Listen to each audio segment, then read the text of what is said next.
What is good, everybody? Welcome back. Happy Friday to you guys. And for my kids, it's literally the start of spring break for them.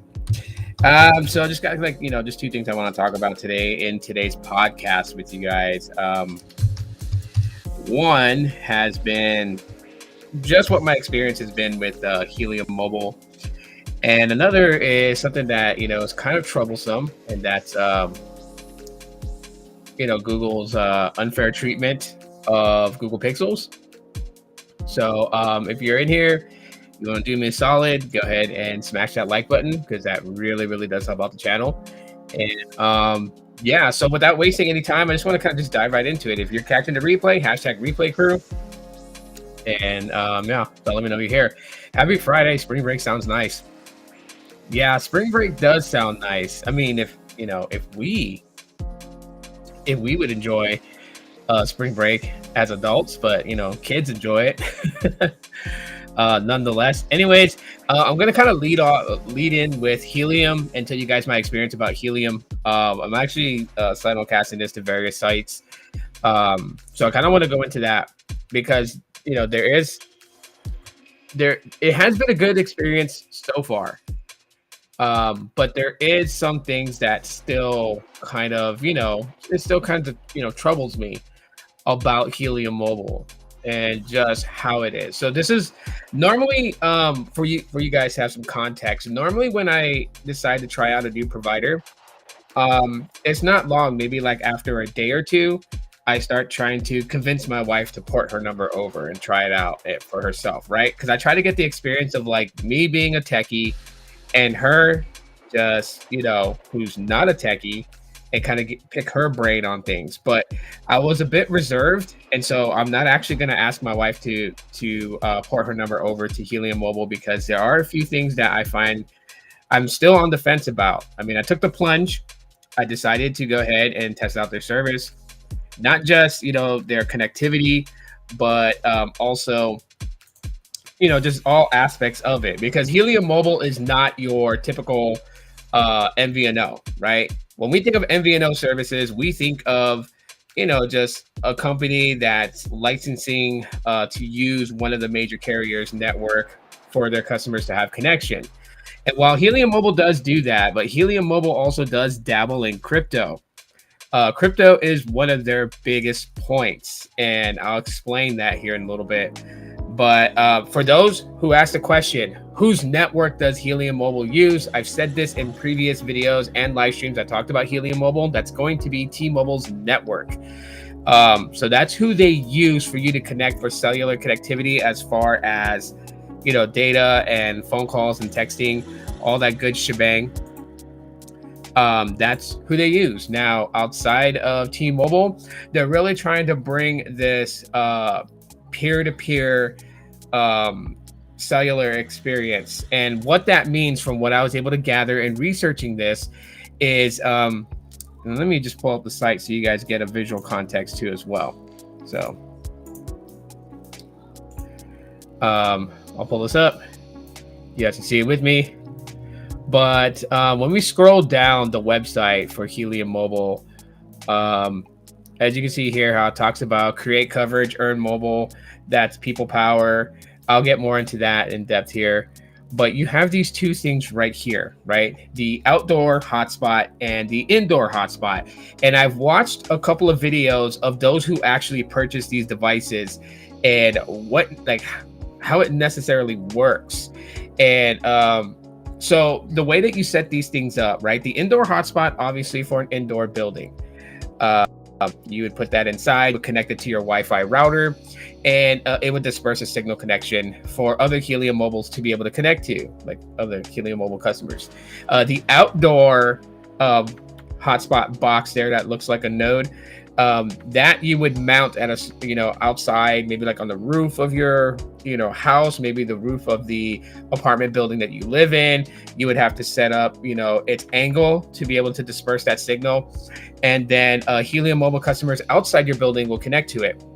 So what they're trying to do is get more and more people to purchase these devices, these hotspot devices, because literally what they're trying to do is have a lot of Helium customers more dependent on this sort of like mesh network build out, where they're using your own Wi-Fi as connection. And so that's where the reserve kind of comes in. So Helium's goal is to have more and more people have these things. So then that way, if you're a Helium customer and you're walking by my neighborhood, rather than connecting to T-Mobile's network, you would priority connect to these hotspots, whether you're indoor or outdoor. You would connect to these hotspots for network connection, for data, calls, text. And if you were in an area that didn't have any of these hotspots, then you would rely on T-Mobile's network. So while some people say, well, that's a good idea, that it's cool.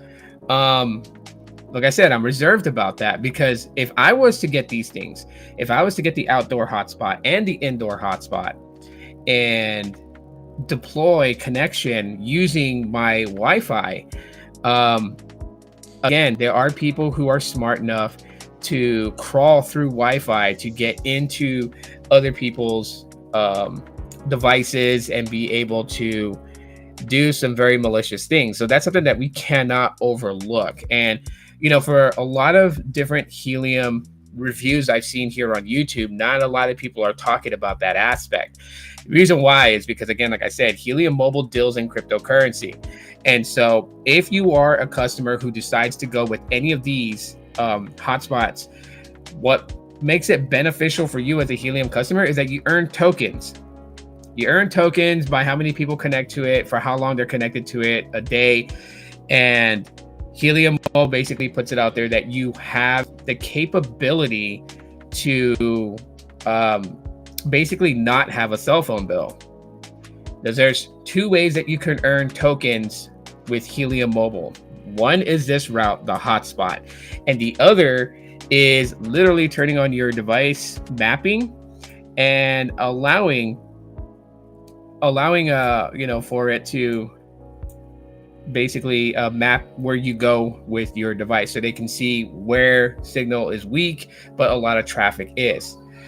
With these hotspots, if you are a Helium customer, I'll tell you off jump, it doesn't make sense for you to have this if you're not in the middle of an area where there's a lot of foot traffic, because like I said, you only earn tokens from these hotspots as long as Helium customers are connecting to them.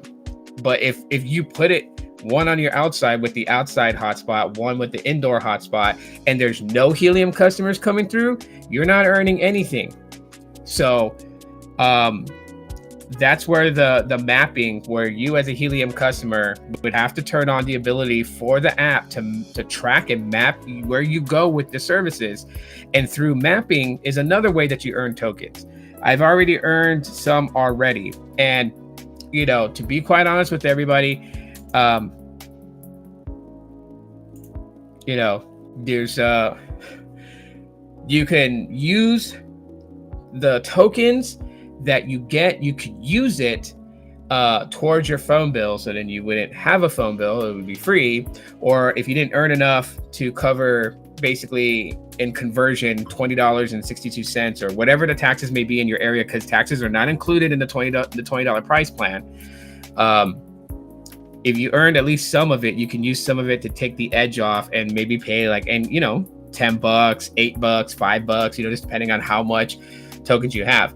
So, you know, a lot of things kind of shines good about Helium Mobile. But again, like I said, I am reserved because these hotspots require you to have a connection with your home Wi-Fi. Means that devices are going to connect to this thing and basically connect to your Wi-Fi access. And if you have other IoTs like your laptop and stuff like that, again, like I said, there are some very talented people out there who could wall crawl through Wi-Fi and connect to other people's devices. Now, just imagine if maybe you are in an area that's heavily focused on, you know, like heavily focused area with a lot of people who signed up for Helium Mobile, but then they're all connecting to this thing, and one bad person is able to actually breach everybody's phone connected to that hotspot. So these are things that, you know, I've been thinking of, and that I really think that people have to be thinking of when it comes to this. Like, the concept is cool. You know, first MVNO mobile phone service provider that's dabbling with crypto, right? So there's still more that I have to research about Helium Mobile, and I really have to kind of get in there to really understand more about it. So with that being said, I mean, you know, this is one of those things where it's like, try at your own risk. You know, as cool as it would be to be able to make money just mapping, you know, the areas that you go to and allowing them to see where you go to, allowing Helium to, you know, figure out areas that's, you know, where they don't have good connection, to be able to go in there and like they pay you daily, you know, so you can claim your rewards, you can claim your tokens, add that to your wallet. Like I said, you can use it towards your phone bill, and or you can push it through your mobile wallet, where you can use it on other things. So yes, you can make passive income with Helium Mobile. It is possible. There's like countless YouTube channels that mostly focus on crypto that are talking about it and how they're making passive income, like $30 a day. With the hotspots, some people are making anywhere between $46 to $75 a day. But again, like I said, with the hotspots, you have to be in an area where there are, one, Helium customers to be able to connect to those hotspots, so you can earn tokens as they're connected to it. Two, heavy traffic of those Helium customers. So places that, you know, the hotspot would definitely work would be in Miami, Florida, because Miami, Florida has a bit of a different plan from the rest of the United States. If, like, for instance, if you were to sign up for Helium Mobile, your phone plan is going to be $20. However, if you live in Miami and have a Miami local address, then your bill would actually be $5. Now, someone said something really interesting, you know, and the places that I've just been kind of researching at, and one person actually got away with it. I'm not suggesting that anyone do this, but one person actually got away with it because they were going to activate with eSIM, so they weren't going to get a physical SIM sent to them. They used a Miami address when signing up for Helium Mobile. Yeah, they got a Miami area code phone number, but their bill is only $5 a month. So, hey, man, if you can cheat the system, go ahead. You know what I mean? Like, that's on you. I'm not telling anyone that they should. I'm just saying that for those who feel like it would be a little unfair to pay $20 because you live outside of Miami, Florida, and the Miami Floridians get to pay only $5. But this pretty much tells you where Helium is home based. which, you know, happens to be there. Because why would they give an entire city a $15 discount? You know, yes, it was one of the first cities to actually use, you know, the Helium services. They were beta testing it.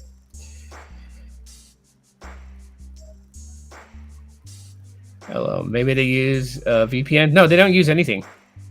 They don't use any VPN whatsoever, whatnot. Like, from what I know, no. Literally, the security of it is rested on your shoulders. There's nothing in the literature that talks about that it's safe and secure, and that's why I'm a bit reserved about it. You would think that a company that's going to ask its customers to purchase these devices and to literally just deploy them on their buildings, or, you know, inside their apartment complex, you would think that they would offer some sort of information about security of this. Like, you know, would tell you like, oh, this is like super secure. This is how we protect our users. There's no literature on it whatsoever. Nothing other than the fact that they tell you to own your city. Anyone can participate in creating mobile coverage for others to use and earn rewards. Helium Mobile seamlessly connects subscribers with dynamic coverage, a unique combination of people-powered coverage and the nation's largest 5G network. So dynamic coverage, obviously you're connected to T-Mobile if there's no hotspots for you to connect to in your area. But then when you are in an area that has the hotspots, you will connect to those. And, you know, it's kind of like these things act like cell towers, but the way that they transmit data is through your home Wi-Fi. So if you have, you know, Cox Internet, if you have Xfinity, if you have, you know, T-Mobile home internet, Verizon home internet, CenturyLink, whatever it may be, these things connect to your router. So that's how they're getting the signals out.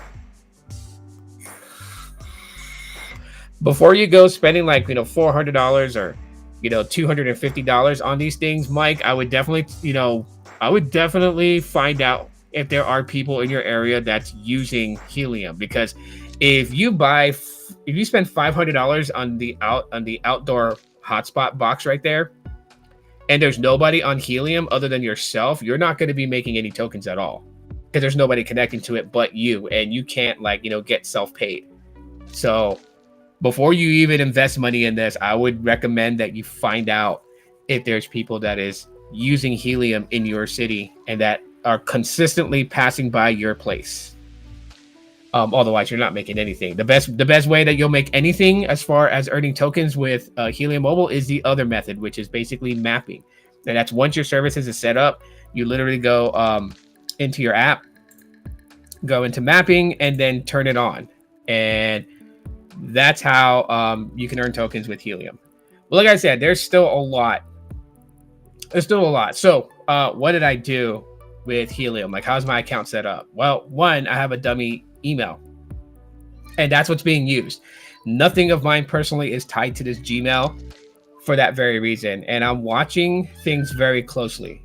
I'm watching a lot of things very closely. Don't mind my son. He's having a temper tantrum, sounds like. But you know, a lot of things are not personally there. Like right now, my account, I swapped out payment methods, removed my payment method and used a different one. I'm using my PayPal, which I don't really use anything for that PayPal debit card. Not even anything is tied to it as far as like uploading money to it or anything like that. So just trying to have all my ducks in a row and really just kind of watch what happens with Helium. Now, as far as network connectivity, I could tell you guys right now that, you know, it runs on T-Mobile. So if T-Mobile's fantastic in your area, then it's going to run great in your area. Does it connect to 5G ultra capacity? Yes, it does. It does pick up ultra capacity on T-Mobile's network. It's very comparable to Metro by T-Mobile's access. The only thing is I dropped a video as far as like speed testing both Metro and Helium Mobile, and as you can see, when they're both ran at the same time, Metro had the the higher priority access over Helium, but ran individually tests, and they pretty much yielded the same downlink, uplink, latency, all that stuff is still good. So, what up, Latrell? Do they have a map or a list of cities they have built out? I believe so. Let me look on the site here. Let's see. No, this is just. That's just the hotspots.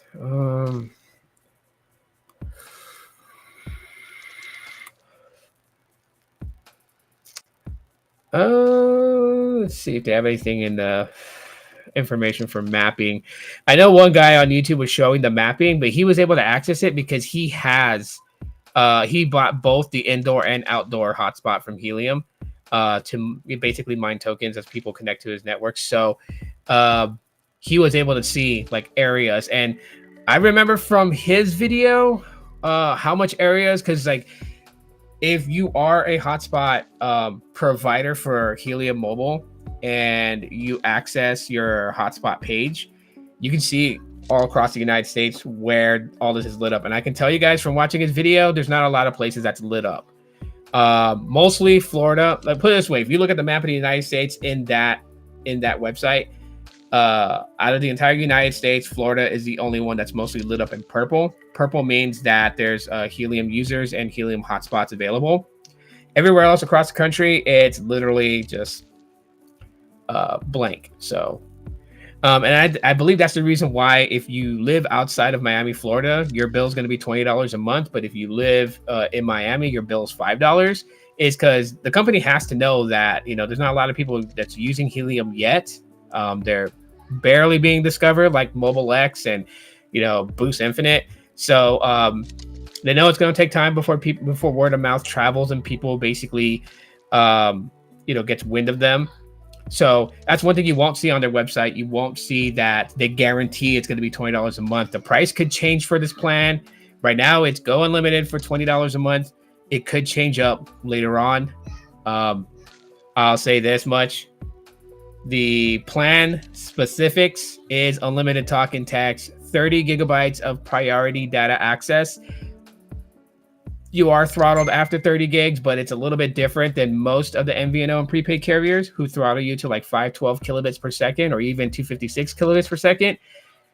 Helium Mobile basically throttles you down to 1 megabit per second. So it's not the fastest speeds. It's still doable to get on social media and stuff like that and watch YouTube videos. And that's pretty much about it. But you're not watching YouTube videos in 4K. You guys are just literally watching it in like 480p or 360p or whatever. Yeah.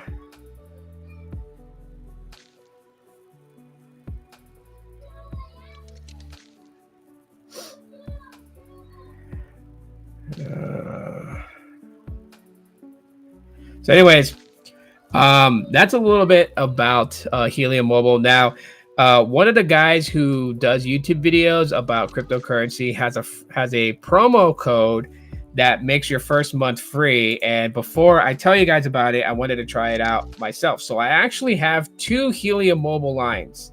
One that was paid for, that was created 2 days ago? I believe it was 2 days ago. And the other one that was created earlier today. So I am running Helium as a secondary SIM on my Pixel 7. And I also have it as the main SIM on my iPhone 11 Pro Max. And just, you know, going to continue testing it out. Big question, am I going to keep this thing? This thing is pretty cool, but I'm doing okay with Metro by T-Mobile as my main provider and Visible as my secondary. So more than likely, no, I am not going to keep this. Now, back to the thing. If you guys want to use the code that will get you 1 month free, it should still be active because I used it today, but it probably won't be active very long. That is the code, friend. So when you go to sign up for Helium Mobile, you go through all the information, you put, you know, your payment method, you put your address, your billing address. There's a spot that says promo. You type in friend, and the F has to be capital. Type in friend, hit apply. It'll tell you that the code is applied when you go to checkout. There is a $1 charge that you will receive, so make sure that you have sufficient funds to cover, you know, a $1, you know, hold. You'll get charged that $1, and your service will start up, and you basically get a month free if you want to try it out. But that's pretty much what I got on Helium Mobile for like right now. Eventually, I'll get more into it as I continue to use it with my final thoughts. by the first week of April, because that's when the services end, and I don't plan on renewing it. I'm gonna just stick with Visible and with Metro by T-Mobile. Now moving on to more pressing matters with Google and Google's weirdness lately. Has any of you guys who follow Google Pixels, have you guys noticed there's just been this weird trend over the last, like month, 2 months, that's just kind of like a bummer? And I made a video talking about it earlier today, and I appreciate you guys that, stepped in and watched Invisible.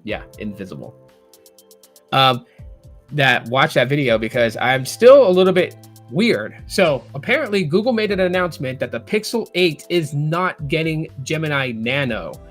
I talked about that in that video, right? The Pixel 8 Pro is going to get Gemini Nano. And the strangest part about it is Google's reasoning is hardware incompatibility. Now, shout out to Harp on Twix. Harp has been vocal in the tweet that I shared, and a lot of people are verifying that the Galaxy S24 base model is getting Gemini Nano. So how does a phone like the Galaxy S24, which has nearly the same specifications as the Pixel 8, same amount of RAM, different chipset, yes, of course, but you can't really go on the chipset. And there's some people that's like, oh, well, Gemini is going to go to the Galaxy S24 because they have the Qualcomm Snapdragon 8 Gen 3. Okay, well, baloney and blow it up your ass, because the Pixel 8 Pro has the Tensor G3, and there's no difference between the Tensor G3 in the 8 Pro and the Tensor G3 in the Pixel 8 base model. So let's get that the fuck out of here. That's not a reliable excuse. Can't say it's because of the amount of RAM, because the Galaxy S24 that's getting it has the same amount of RAM, 8 gigabytes of RAM, the same amount of RAM that the Pixel 8 has. There is no other determining factor when it comes to an AI software running on the device, right? You don't need a telephoto lens camera to run AI software, okay? You sure as hell don't need a Samsung tramp stamp on the back of the phone to run AI software. So what is Google really doing? And why would they? And in my opinion, I'm like, 91% sure they're freaking lying to everybody, which is a bad taste. Like, you spend all this time trying to build up the reputation of Pixel. You reach out to YouTubers and get them all aboard Team Pixel, throw free phones at them for them to promote your shit. And then you pull this shit. Like, you want to tear down everything you just built, because it's, when you kind of look outside of this debacle with Gemini Nano, look at the whole thing with the software updates, like the circle to search and all that other stuff, and look at the Pixel Fold, a freaking $1,800. Well, let's chalk it up to $1,900 because taxes. Almost $2,000 for a foldable Pixel. And like, they've been doing a piss poor job in keeping it up to date where it sits alongside the Pixel 7 Pro.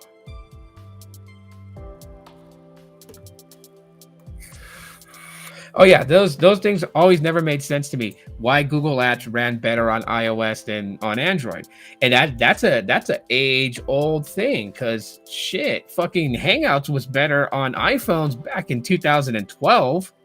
Like, if you actually remember Google Hangouts, which I fully back that, because I was ready for an all-in-one messaging.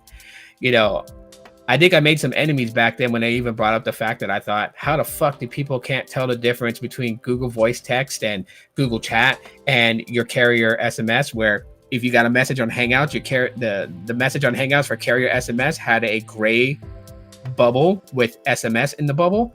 If it was Google Voice, it was a blue bubble next to the person's thread, and it said SMS. And if it was Google Chat, there would be no fucking bubble on it, and you knew that it was Google Chat. But that's me. Other people are different. I can't say that everybody's brain has to be like ours and ours like theirs. So it is what it is. But I was like, when I used at a time when I had Google Fi service, fuck Google Fi, by the way.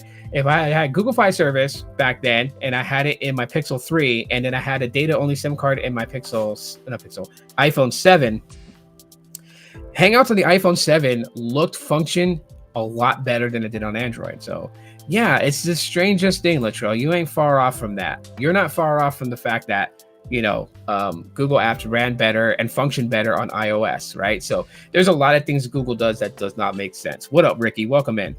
Um, and this is one of those things, right? You have the Pixel Fold, and it's not getting the same treatment as the Pixel 7 Pro or even the Pixel 8 and 8 Pro. And it's like, wow, what a way. So then what was the point of making this thing? What, to say that you had a foldable device? Is that really it? I mean, I still like Google Pixels for what they are. I can give a shit about Google's vision anymore because I just don't know where they are. Are they freaking hopping up on LSD, or are they fucking hitting the pipe, or what? Like, what is happening at the big G company? Are they having kumbaya powwows outside by the volleyball court and fucking hitting on some peyote or something? Like, what is happening with them? Because they make all these weird decisions, and we're left scratching our heads. Like when they got rid of Google Plus. Some people didn't like it. Some people did. Hey, that's the fucking world that we live in when it comes to this stuff. Some people like Facebook. Some people hate Facebook. Didn't mean that Facebook was going to kill Facebook because some people didn't like it and preferred to use something else. So they killed Google Plus, and they were like, oh yeah, there were too many fake accounts on Google Plus. All you guys really had to do was just scrub those accounts. Pretty much like, and here's the thing about that. Google scrubs YouTube accounts every fucking day. Every day, if you're a content creator, you look at your account and you'll be like, oh, I have, 12,561 subscribers. Tomorrow you look, you have, you gained 3 subscribers, right? So now you're at, 12,564. And then like 2 hours later, you're back down to like 12,558. YouTube consistently scrubs subscribers. Some people unsubscribe to you. That's true. Can't outlook that. But when you see like a significant 10 subscriber drop, 15 subscriber drop, more than likely chances are YouTube accounts that were inactive and possibly, just like bot accounts or whatever, all got scrubbed. And so when Google says that there are too many fake accounts on Google Plus, and so they're going to shut it down for public access, that was like a big fuck you to everybody that supported Google Plus. That loved it. I loved Google Plus because there wasn't a lot of bullshit on there. There wasn't a lot of the drama shit you find on Facebook and crap. Everything was pretty much like to what you were interested in. I was a techie that was interested in photography. So a lot of things that posted on my feed were either tech news for Android, for iOS, and then, inspiring photographers sharing their work. And that's what I got. Then I got rid of it.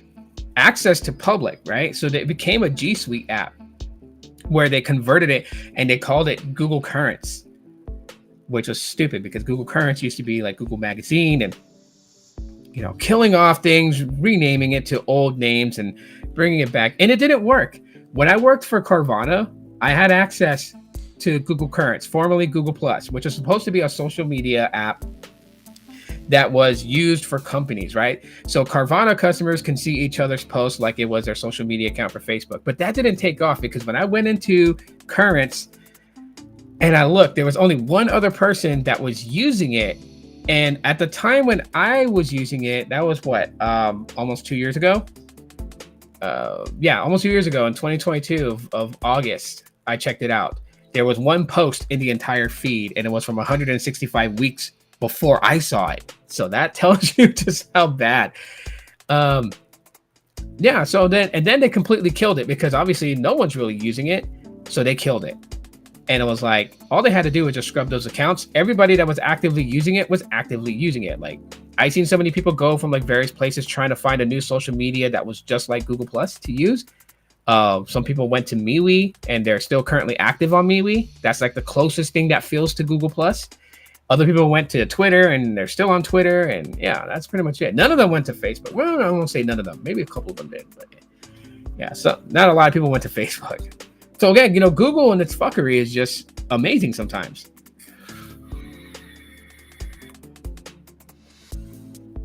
What do I think will be new in Android 15 OS? Not a lot. I don't see them making a very big facelift with Android 15. There's a possibility that they could. Because basically the Material UI has been around for like Android 12, 13, and 14. So that's 3. Oh, I froze? More than likely, hang on. more than likely it's actually my Droid Cam. Yeah, it's Droid Cam here. Jeez. Let me fix this stupid camera. But anyways, I don't see anything very major with Android 15. I don't really think that there will be. A slightly odds chance, but if there was going to be anything major with Android 15, we would already start seeing announcements about it.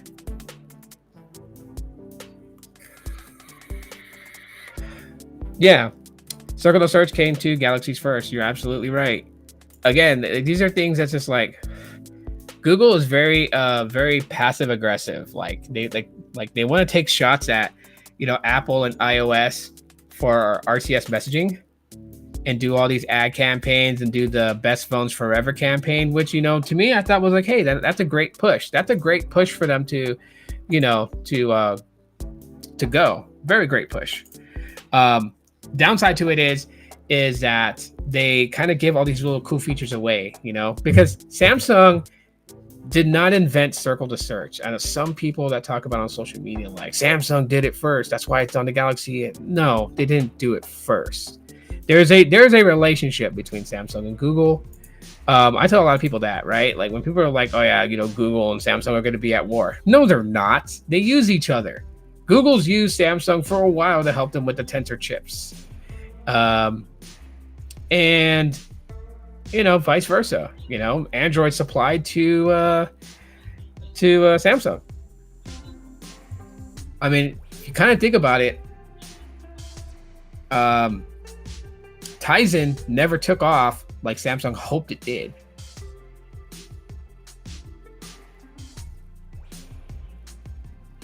Yeah, it's gonna launch. It's gonna launch around there. I would say, you know, for this, I would say Android 15 should be available in beta by next month. Next month, we should start seeing Android Beta 1.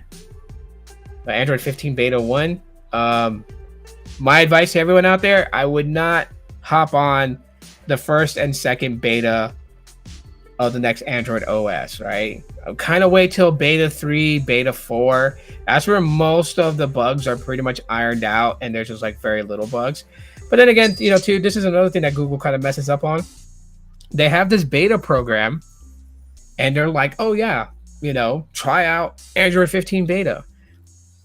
You go the whole beta course, come freaking September or October, the full-fledged version drops. And when it drops, it doesn't surprise me where I see on social media that everybody's got bugs. Bugs with the camera, bugs with the software, bugs with audio, bugs. And it's like, what the fuck is the point of having a beta if you can't launch this thing bug-free? Okay.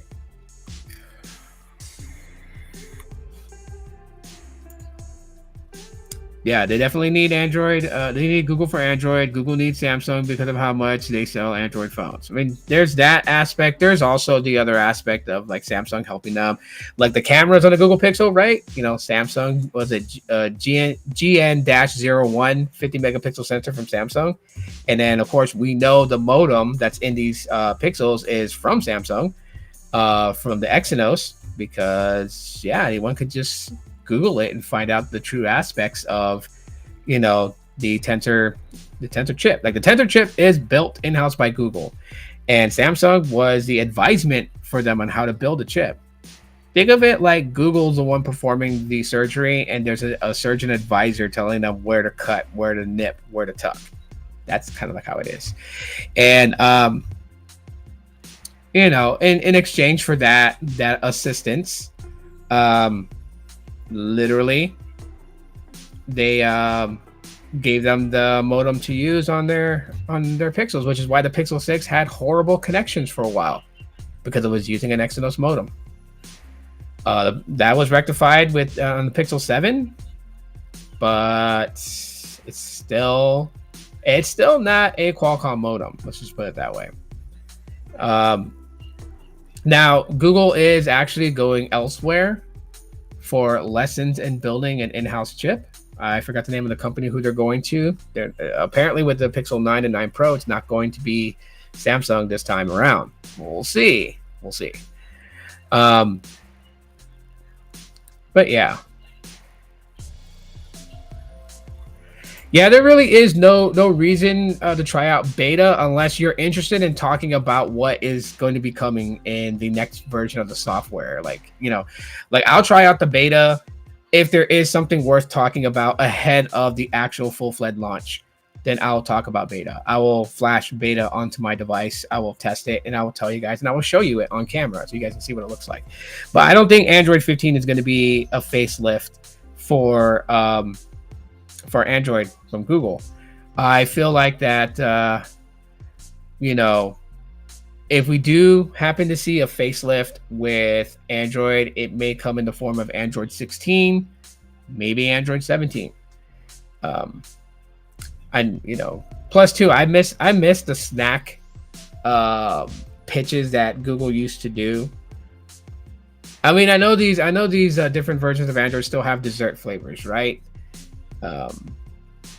But it was more fun when they actually like promoted that in the very beginning. Like, I miss the old days of Android for the simple fact that even though maybe the older Android versions like Froyo and Gingerbread were not up to snuff to a degree to how fluid iOS was, but you know, there was still a lot of fun with, you know, Gingerbread and Froyo, Eclair, Donut.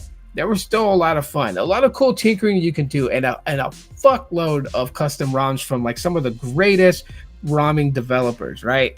Everyone remembers Cyanogen Mod. You know, my favorite was Paranoid Android. Love that one. Paranoid Android was pretty good. But then, of course, you know, Pac-Man just combined all the best parts of it. You got the best parts of Cyanogen. You got the best parts of Paranoid Android. You get the best parts of AOKP. So you had a whole lot of fun with that.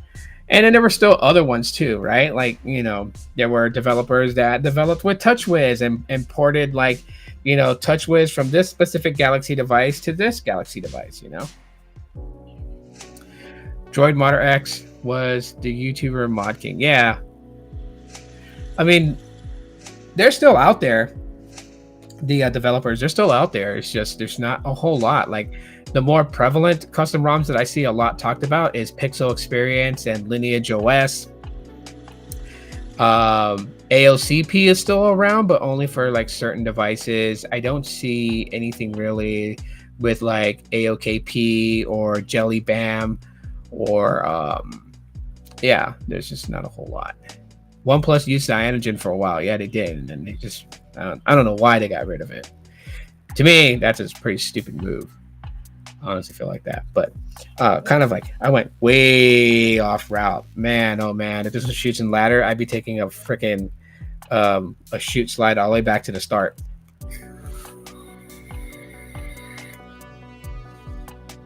There's not a whole lot of it because a lot of the things that we rooted our Android devices for back then are pretty much like options and settings now.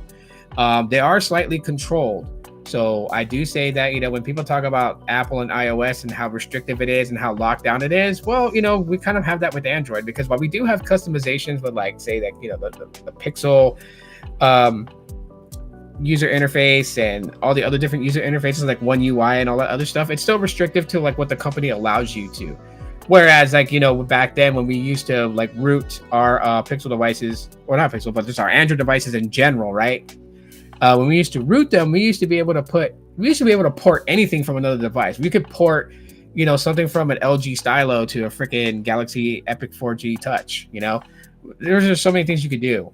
They also had modules that you could install that just, you know, created different characteristics of your device. So like definitely really changed the aspect of like what Android was. And I honestly feel like today, if I'm being honest with everybody, I feel like that we've lost that essence of Android. Like Android has become so mainstream like iOS that it pretty much like mimics it to a degree, right? And this is thought a lot by a lot of people, because when you look at it today, iOS and Android are very similar in so many ways that there's really not much of an argument anymore like there used to be. Android enthusiasts way back in the day used to have a lot of ground to talk in debates between Android and iOS, especially when you could actually mod the hell out of your phone.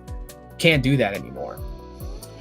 And even today, we have the things like the Google Pixels, right? The Nexus program was, an amazing program. And I do agree with diehard Nexus fans that they should bring that back, definitely and for sure.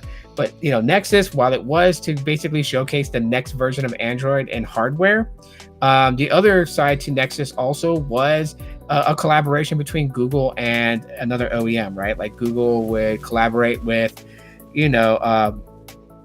HTC, and then they would collaborate with Samsung, they would collaborate with LG, they would collaborate with Huawei. And so the OEMs would design the phone, and then the stock Android would be applied to that phone. And we don't have that anymore. We don't have that anymore at all. Those are the lost, forgotten years of when Android was fucking cool. And you guys can quote me in saying that. Because around this time, I think this is why some people feel like that there's no innovation anymore. It's not really innovation of seeing a quirky phone like the freaking LG Wing or something like that. It's just, the endless possibilities of what Android could be for you is no longer that on a commercial level. Now it's more of a hidden, grouped up, way off in the dark sphere of the dark web, hidden away from the rest of the world.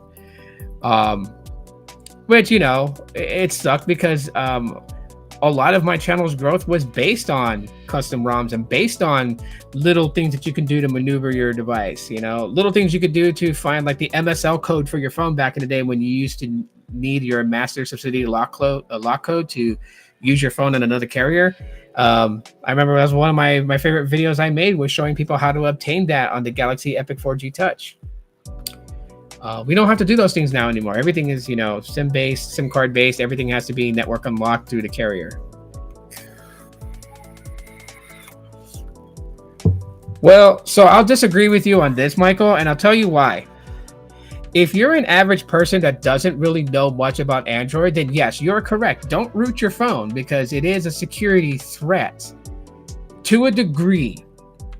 Now, if you're somebody like myself who's fucked around with a lot of different custom ROMs, you know exactly what you're doing and how to protect yourself, then you should have no problem doing this.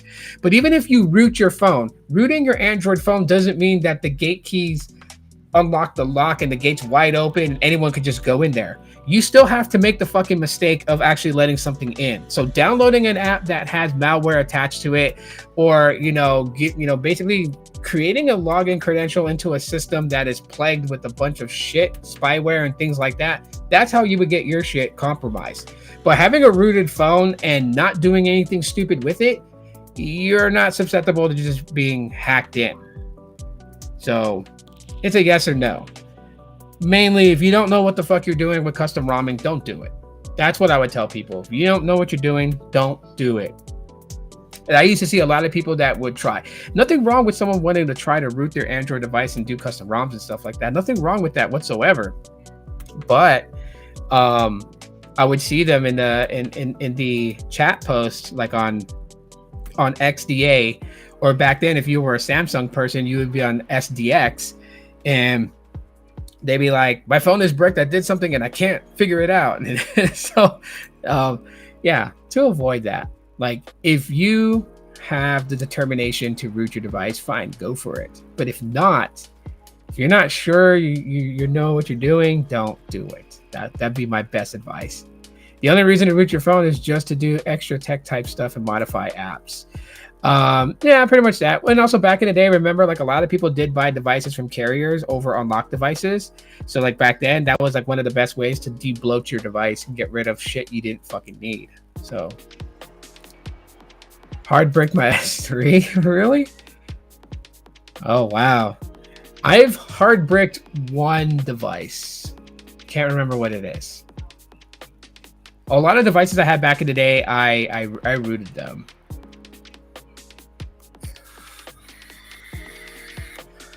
I want to chalk it up to 10%. Maybe from your perspective and in the community, 10%. But average Joe's, no. if there's people that, got a carrier branded device and it has like a lot of bloatware, they can get rid of the bloatware.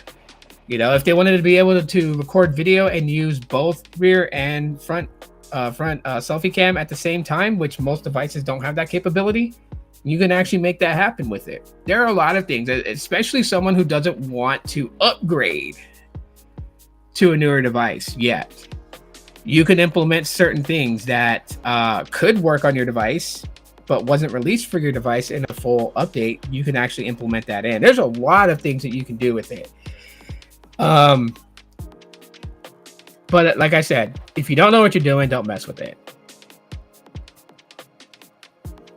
Rooting your device doesn't help you carrier SIM unlock your phone. That's one thing it will not do. For at least my years of doing custom ROMs, it didn't matter, how many devices I had rooted. I would have to go a different route to get the SIM unlocked. It wasn't through root methods. Yeah, that is probably one of the biggest reasons why people would, root. Well, not really root, because you can install a custom ROM without rooting your device. You definitely can. Basically, it's done through you. So you would have to bump a modified. What the hell is it called? I had it in my head and I just completely went blank.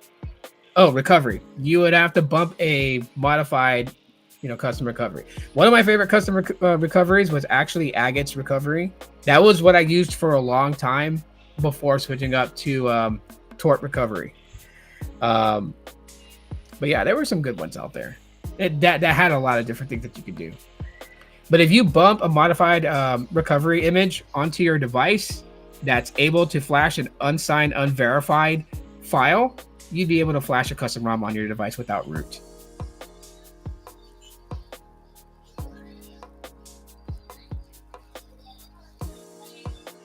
But yeah, it is, it is really sad to see Google go down this route, because as you hear my enthusiasm and just all the greatness of Android from back in the day and all the things you could do, and then you look at it now and you're like, yes, I said I like pixels, I still do, but when you start having Google playing favorites, trying to force people to go a certain way, because they didn't sell enough Pixel 8 Pros, that's where things become a little weird.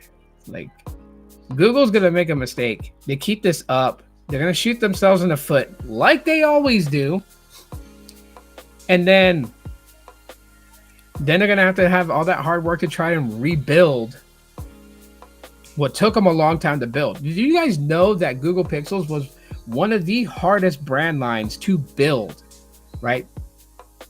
I don't want to hear the thing of like, oh, well, Google Pixels younger than, iPhones and Samsung Galaxies. Yes, they are. But you have companies like Nothing. Nothing is building itself to be pretty good. OnePlus has built itself to be very good. And they're not as old as Samsung and iPhone. Google is the hardest one. So that's why I guess I'm left scratching my head. Is like, if it was hard for Google to build its Pixel brand and to get people on board with it, then why would you do something stupid as to tear it all down? Only now today am I watching like actual TV shows on TV, and you see a character in the TV holding a Google Pixel phone in the episode, and you're like, hey, Google Pixel in a TV series, Google Pixel in a movie. You see all these things. It took a while. It took a good while for them to build this brand, and they want to tear it down stupidly. It just doesn't make sense to me.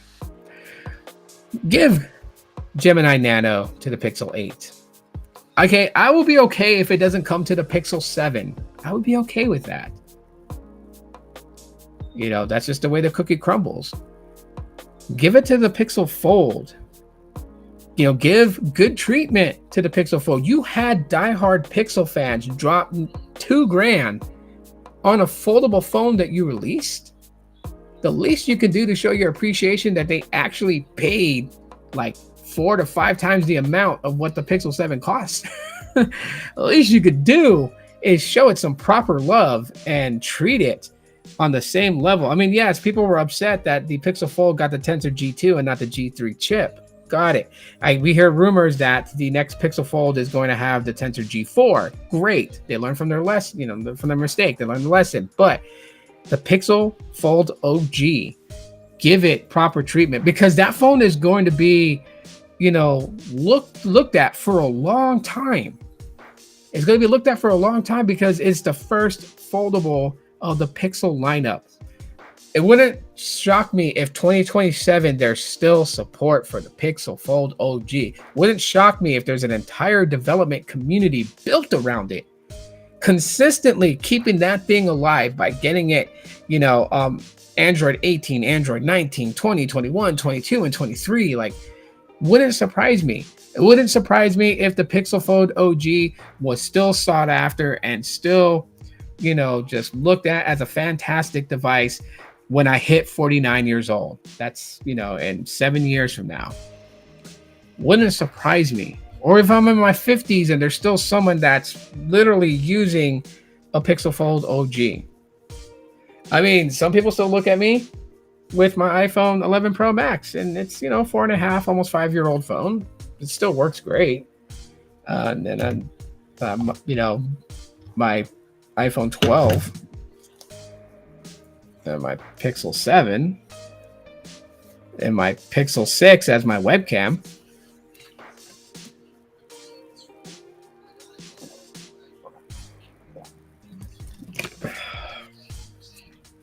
Favorite drink in the world. Now, it's not product placement. Anyways, I didn't even notice this because I was just been going off.